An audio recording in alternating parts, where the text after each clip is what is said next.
Gratidão por você estar aqui. Ao finalizar o vídeo, lembre de dar o seu like para que esta mensagem possa ser cada vez mais expandida. Siga o canal, se inscreva, clique no sininho para receber as notificações e participe deste grande grupo. Inscreva-se em nossos outros canais, Anjos e Luz Terapia e Projeto Lacan. Gratidão e que a luz esteja com todos. Quando uma parte do texto estiver em negrito, vocês ouvirão um pequeno sino no início e no final deste texto. Carta 6, parte 4. Os cristãos aprendem que eu, o Cristo, na pessoa de Jesus, morri pelos pecados do mundo. Fui o Cordeiro de Deus sem mancha, sacrificado para pagar o preço dos pecados humanos. Eu fiz o supremo sacrifício de mim mesmo para cumprir esta estranha façanha de pagar pelos pecados através dos tempos. Eu novamente entrei em meu corpo, depois da morte pela crucificação, e apareci muitas vezes em meu corpo para confortar e ensinar a meus discípulos enlutados. Eu até ingeri comida durante minhas aparições. Após 40 dias, elevei-me fora da vista de meus discípulos, alcançando meu corpo aos céus. Como perguntei na carta 3, o que eu faria com o corpo humano no céu, na vida mais além? Eu disse em minha última ceia que meus discípulos deveriam recordar aquela última refeição com eles, partindo o pão e passando-o um a um, e que deveriam beber da mesma taça de vinho e recordar que meu corpo foi crucificado e meu sangue derramado para trazer a eles a verdade do ser. Entretanto, este evento se converteu em uma estranha crença, na qual, com pompa e cerimônia no altar, meu corpo é transferido às hóstias, que os fiéis devem engolir com a devida reverência. Meu corpo. Que bem faria meu corpo, espiritualizado ou não, para aqueles que comungam?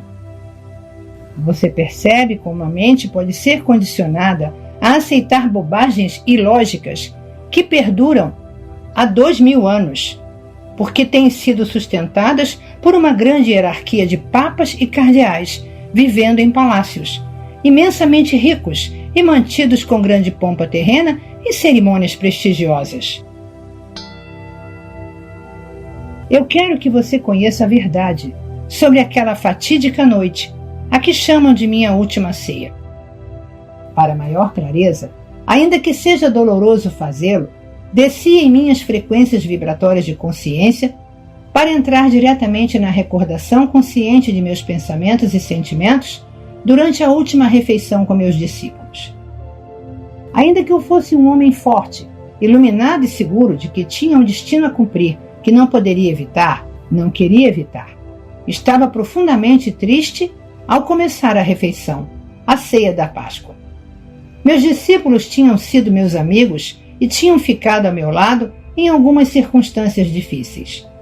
Eu estava sofrendo por ter que deixá-los e temeroso por seu bem-estar. O que aconteceria a eles ao ficarem sozinhos, sem a minha orientação e proteção? Dependiam de mim mais do que percebiam. Recordei meus anos ensinando as pessoas. Senti uma profunda sensação de ironia ao recordar a minha volta do deserto. Estava sujo, descuidado, porém literalmente possuído por uma alegre solicitude para com os meus semelhantes e intensamente entusiasmado porque poderia colocá-los no bom caminho, introduzir em suas mentes a verdade sobre a existência, mostrar como superar os seus temores, suas doenças, pobreza e miséria. Eu iria conquistar o mundo. Porém, como tinha sido diferente o resultado? Logo estaria pendurado em uma cruz. Era verdade, entretanto, que eu tinha alcançado muito êxito. Refleti sobre os momentos de cura e a aceitação alegre das pessoas ao Pai amoroso. Eu podia compreender por que o sumo sacerdote e o conselho me odiavam. Ao invés de medo, castigo e sacrifício de animais, eu tinha trazido às pessoas a realidade do Pai amor, provando isso pela cura de casos terminais. Voltei minha atenção aos meus discípulos, que estavam falando entre si enquanto comiam. Eles permaneciam inconscientes do desafio que me aguardava, minha crucificação.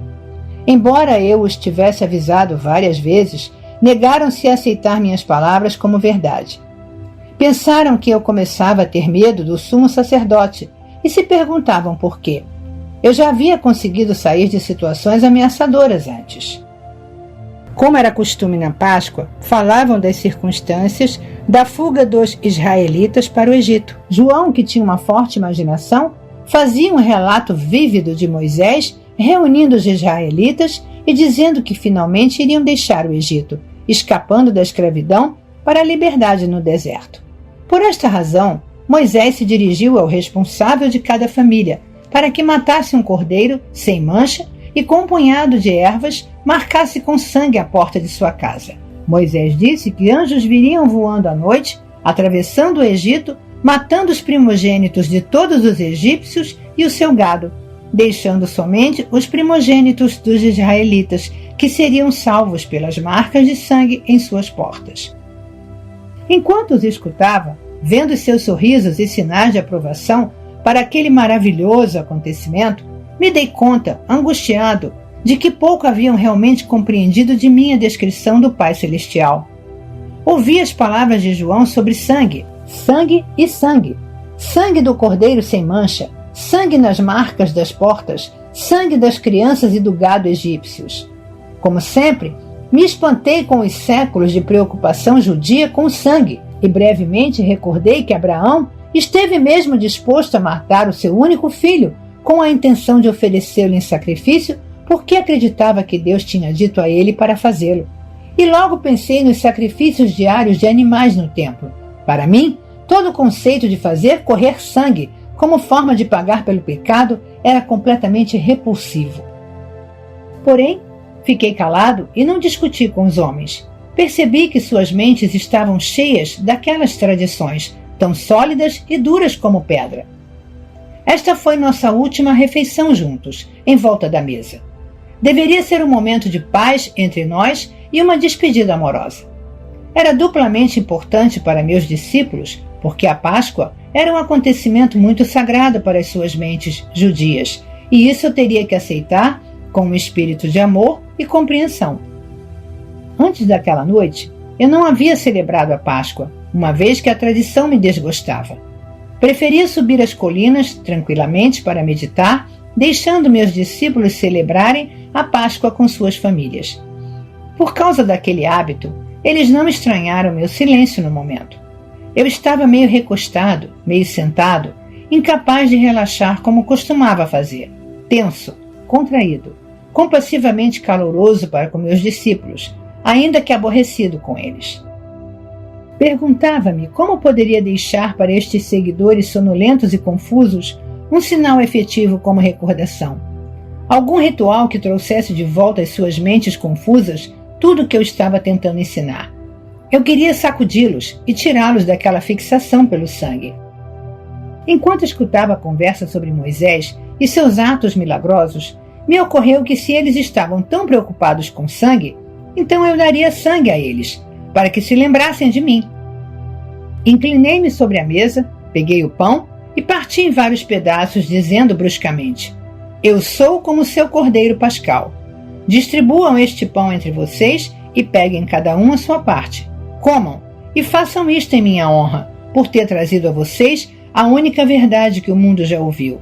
Deixem que este pão seja o símbolo de meu corpo, que está a ponto de ser maltratado na cruz. Pararam de conversar e olharam para mim. Vamos, comam, eu disse.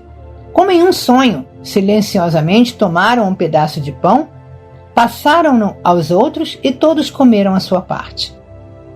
Então peguei uma grande taça de vinho e disse para beberem e passarem aos outros. Este vinho é o símbolo de meu sangue. Eu vim para dar a vocês a verdade sobre Deus, a verdade sobre a vida. Porém eu fui rejeitado. Meu sangue correrá por vocês. Novamente em silêncio beberam da taça e a passaram entre si. Suas faces estavam tensas, mas não disseram nada. Era óbvio que todos estavam comovidos pelas minhas palavras, que não agradava a eles. Eu sabia que Judas tinha recebido dinheiro para apontar-me aos soldados do sumo sacerdote, quando o momento chegasse. Também sabia que a noite da Páscoa seria aquele momento. Então disse a Judas: vá logo e faça o que tem que fazer. Judas me olhou longamente e vi a dor e indecisão em seus olhos. Ele estava repensando o assunto, porém o meu tempo havia chegado e eu queria terminá-lo de uma vez. Vá, disse com dureza. Judas levantou-se e saiu da sala. Os discípulos ficaram surpresos pela maneira como eu falava e perguntaram o que Judas iria fazer. Vai dizer ao sumo sacerdote onde me encontrar. Vão crucificar-me, exatamente como eu falei para vocês. Observei com certo cinismo doloroso as expressões de seus rostos. Dúvida, sobressalto, terror. Logo, brotou uma torrente de perguntas ressentidas. O que iria acontecer a eles? Eles tinham deixado suas casas e famílias por mim. Se eu fosse crucificado como um delinquente comum, eles perderiam uma vida de liberdade e segurança. Eu então disse que iriam me abandonar. Com veemência, negaram tal coisa, mas o fizeram. Estava demasiado cansado para discutir com eles.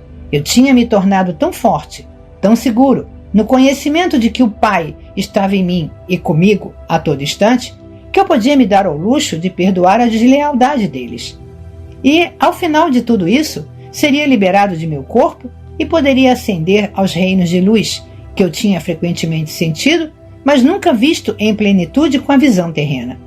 Era um pensamento que me trazia profundo consolo e uma feliz sensação de expectativa. Então sorri para eles e disse: é bom que tenham feito o que pedi, em lembrança de mim e de minha morte que está por vir.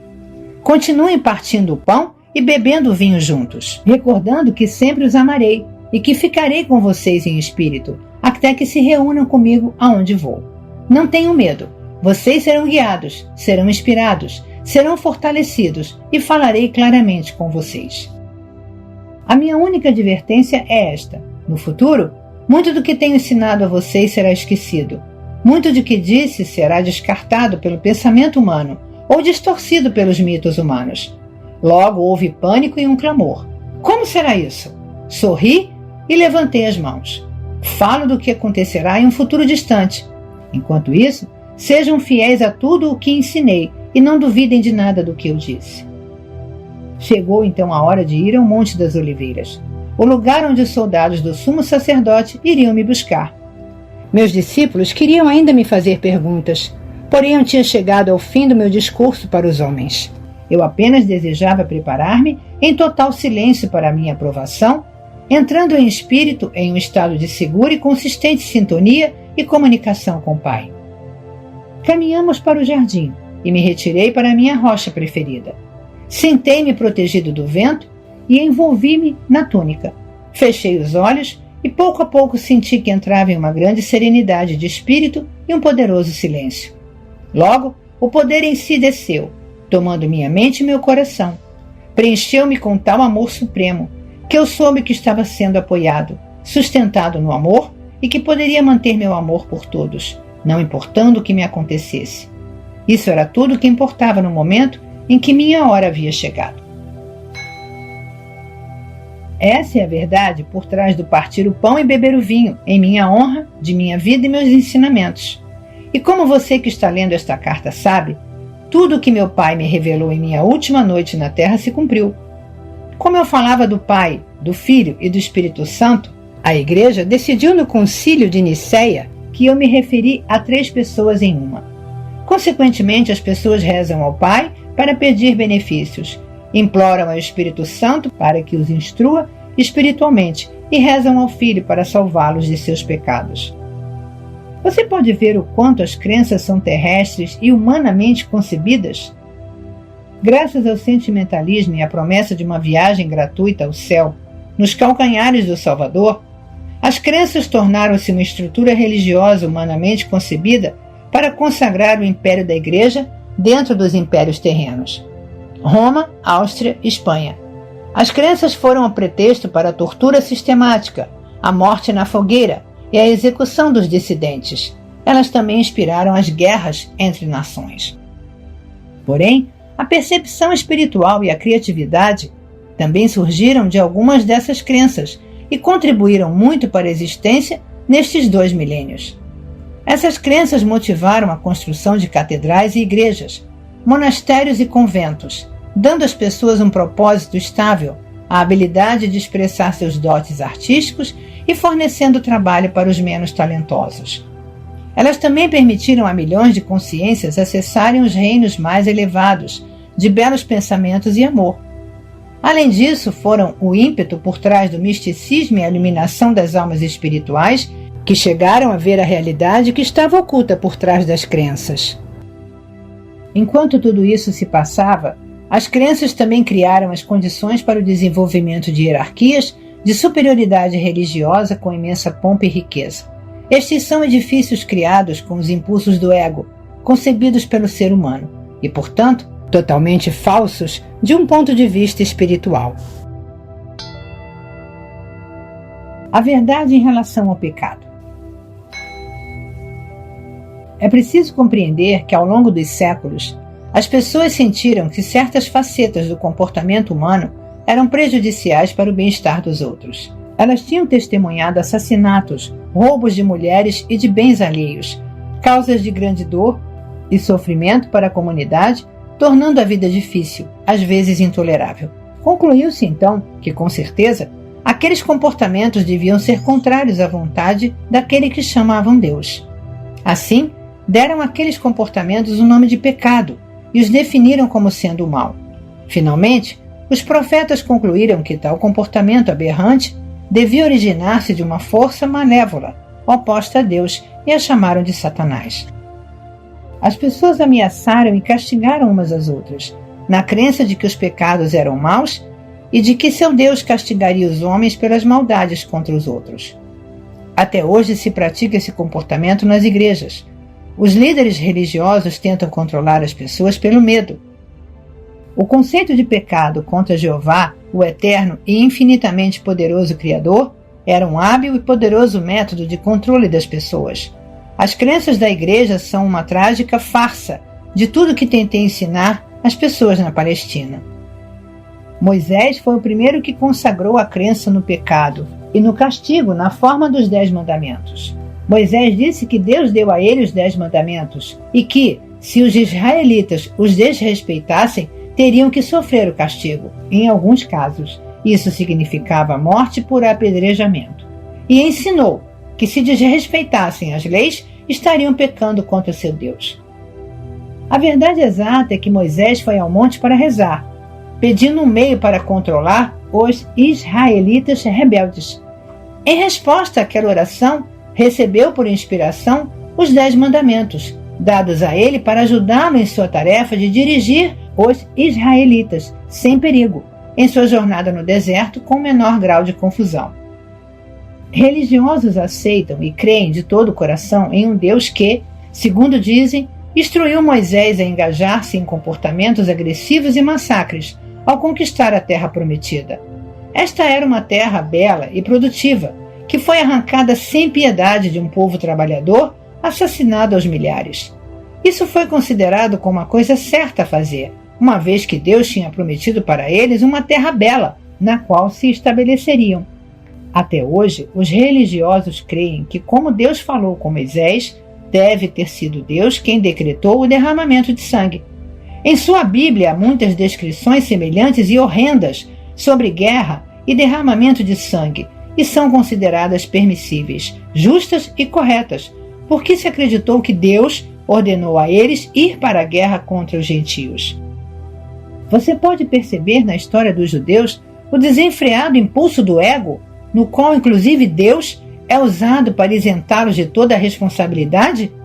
No momento de exaltação do próprio poder, tornou-se permissível e justo ignorar os 10 mandamentos e realizar um extermínio em massa. Eles acreditavam não estar cometendo nenhum pecado, pois o massacre tinha sido ordenado por Deus. Que Deus?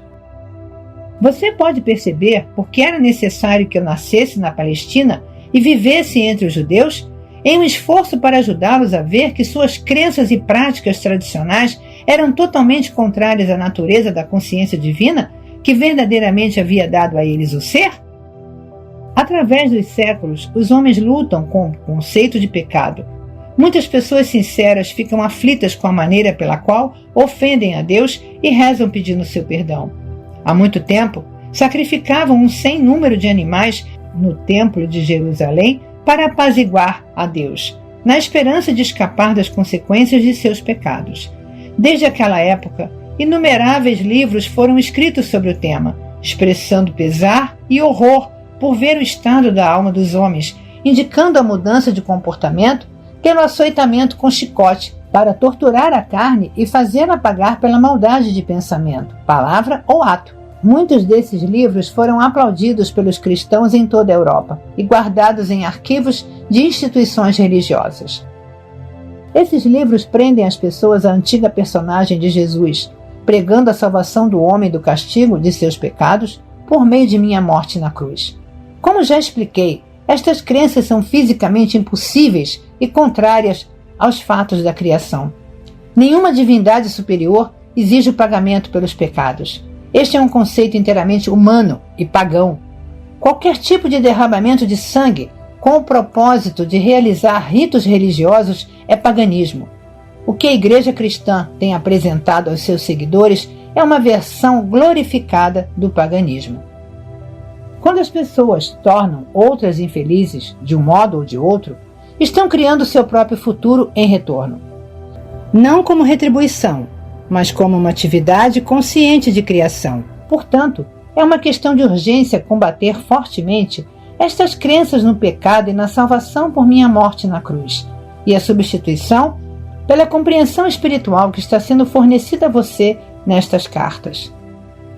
Antes de abandonar o assunto de doutrinas religiosas, quero deixar claro que, através dos tempos, alguns buscadores espirituais na Igreja Cristã purificaram suficientemente sua consciência para adquirirem uma forte consciência do poder que eles chamam Deus, e acabaram por reconhecer que a Igreja não ensina a fonte do ser. Porém, somente uns poucos evoluíram espiritualmente o suficiente para irem além dos parâmetros das crenças religiosas e sentirem o influxo do poder, uma vez que a grande maioria das pessoas só pode conceber a verdade por meio de uma terminologia terrena. Eu, o Cristo, tenho que dizer que até este momento nenhum dos santos nem sequer vislumbrou a realidade da criação e a verdade por trás do comportamento humano, como eu estou apresentando agora para você. Sem dúvida, chegou o momento em que deve ser dita a verdade sobre o pecado e o comportamento humano, e o que as pessoas estão presentemente fazendo ao mundo e a si mesmas, com a condição de que você tenha abandonado completamente os mitos seculares da doutrina religiosa e esteja agora ansioso, receptivo e de boa vontade, abrindo completamente seu coração às realidades da existência. Se não for assim, então o que tenho a dizer não terá nenhum sentido para você. Acredite-me, você não pode misturar as suas velhas crenças religiosas com a verdade da existência. Se tentar fazê-lo, pode estar seguro de que não estará vendo a verdade, mas apenas a sua própria adaptação do que pensa que aprendeu com estas páginas. Se você continua a busca pela verdade da existência, mas permanece em um estado de divisão de convicção, pode continuar a buscar, mas com grande custo para si, despedaçado pela indecisão, pelo medo e por uma contínua incapacidade de perceber o verdadeiro significado do novo ensinamento. Suas percepções e evolução serão parcialmente obscurecidas por mensagens originárias do antigo condicionamento de sua mente, consciente e subconsciente. Talvez você não perceba a enormidade de tal problema neste momento, porém é um problema enorme, porque as suas profundas crenças atuais são a sua verdade atual, sobre a qual você constrói a sua vida. Elas são a sua realidade. Suas convicções e crenças fortemente enraizadas podem ser completamente ilusórias. Porém, se você crê inteiramente nelas, em seu subconsciente, elas se tornam absolutamente reais para você. Mesmo que estas novas ideias que contradizem as suas crenças possam chamar a sua atenção, a sua consciência estará dividida e trará a você tremendo mal-estar e angústia. Lembre-se, a sua consciência é o tecido com o qual você elabora a sua vida. Este tecido de consciência é a base de cada resposta sua, para cada coisa que ocorre em sua vida mental, emocional e física. Sua consciência é sua realidade. Esta afirmação pode expressar-se de duas maneiras, e ambas são a verdade de sua existência. Sua consciência cria a sua realidade, sem distinção de quais sejam os feitos de sua vida terrena. Quando as pessoas acreditavam que a Terra era plana, tinham medo de aventurarem-se demasiado longe nos oceanos, pois temiam que o barco caísse pelas bordas. As pessoas que acreditavam em uma Terra plana viviam segundo essa crença. Quando Galileu disse que a Terra era redonda, foi considerado um herege, porém sua percepção da circularidade da Terra permitiu que os marinheiros adquirissem uma nova visão do mundo e empreendessem viagens para descobrir o que havia do outro lado do oceano. Foi necessária uma mudança de suas crenças para tornar isso possível. Você está em uma situação semelhante com respeito a estas cartas. Aqueles que as desprezam e as ridicularizam são como as pessoas que acreditavam em uma terra plana e que tinham medo de cair pelas bordas se navegassem demasiado longe de seu ambiente conhecido. Seus horizontes são seriamente limitados por suas falsas crenças. Assim, os horizontes daqueles que creem que o mundo é sólido também são severamente restritos. Dia após dia, lamentam e se afligem pelas desgraças que desabam sobre o mundo, crendo que não existe nenhuma escapatória. Porém, as pessoas que puderem captar e dar as boas-vindas à verdade da consciência que atualmente estou apresentando ao mundo, serão como aqueles que perceberam que poderiam viajar sem limites pelos oceanos, em todas as direções, com a condição de que tivessem a vontade de empreender tal viagem. Portanto, seu estado de consciência é o que você deve considerar como o mais importante em sua vida, não as suas relações, posses ou posição na vida. Cuide de sua consciência e todas as bênçãos em todos os aspectos de sua vida virão a você. Por meio de sua consciência, você se alimenta de amor, harmonia, alegria e beleza interior, até em um beco de um bairro pobre. Com tal consciência, você será removido das ruas do bairro pobre para um ambiente mais compatível com seu estado interior. É assim que se sai de circunstâncias desagradáveis. Com base em tudo que foi dito, você deveria agora ser capaz de ver que somente você cria a qualidade de seu mundo interno, esteja em uma prisão ou no comando de um navio, e pode melhorar seu ambiente, irradiando sobre ele a força da vida que anima o seu pensamento. E mais uma vez, sua consciência é a sua realidade, não o seu marido ou esposa, filhos, lar, jardim, posses, títulos, lugar de trabalho ou amigos. Pois seja qual for o lugar que as pessoas e suas posses ocuparem em sua consciência, bom ou mal, esse lugar é apenas a sua percepção pessoal sobre eles. A realidade dessas pessoas não é verdadeiramente conhecida por ninguém. Ninguém tem acesso à bondade inata, oculta, em um caráter aparentemente negativo. E também ninguém pode suspeitar dos impulsos e desejos ocultos de um ser humano aparentemente bom. Sua vida externa se apoia apenas em sua consciência. Ela não cria ou determina, nem pode fazê-lo, suas respostas conscientes. Você é o criador de suas respostas. Seu tipo de criação depende inteiramente de suas mais profundas percepções e crenças a propósito da existência.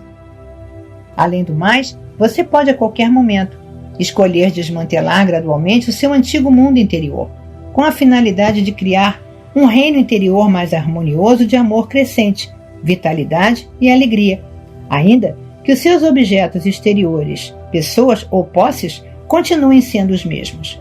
O poder espiritual do tecido de sua consciência irradiará para o exterior e será absorvido pelas pessoas, plantas, tijolos e cimento, por tudo que o cerca nas imediações. Ocorrerão mudanças e melhorias claras em tudo que está no seu ambiente. Este é seu destino nesta vida, ou em vidas futuras, chegar a esta plena e completa realização. Quando isto acontecer, você colocará o pé no caminho da maestria de si mesmo, e então, gradualmente, avançará para tornar-se um verdadeiro mestre de seu mundo de consciência humana, interpenetrado e assistido pela consciência divina. Eu, o Cristo, recomendo a você esta carta.